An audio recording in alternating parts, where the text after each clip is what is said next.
আসসালামু আলাইকুম। এই খাবারটি হচ্ছে আমাদের ক্যান্টিনের। দেখতে পাচ্ছেন এই যে পরোটা পরোটা প্রতি পিস ৫ টাকা।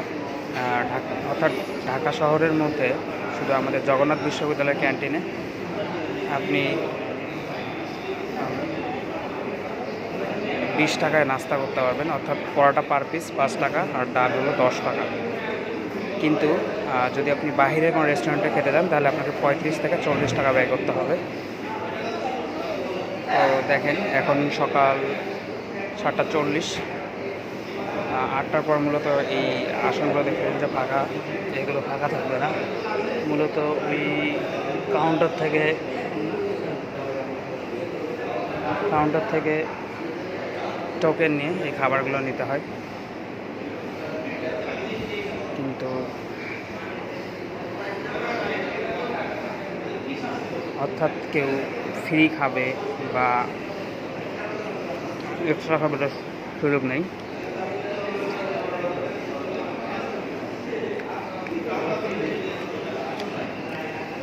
তো খেতে খেতে একটা গল্প বলি যে মূলত যারা আমরা সিঙ্গেল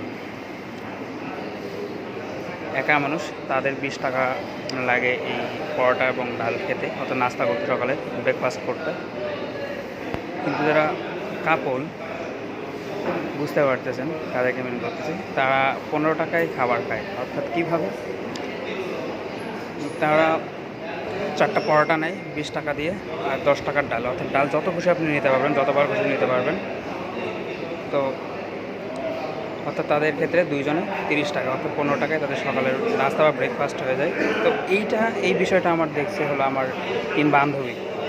একদিন দেখার ফলে তারা ভাবতে, তারা যেহেতু ১৫ টাকায় খায়, তারা ব্রেকফাস্ট করে ১৫ টাকায়, তো তাদের ইচ্ছা থাকছে তারা ডিনার করবে ১৫ টাকায়।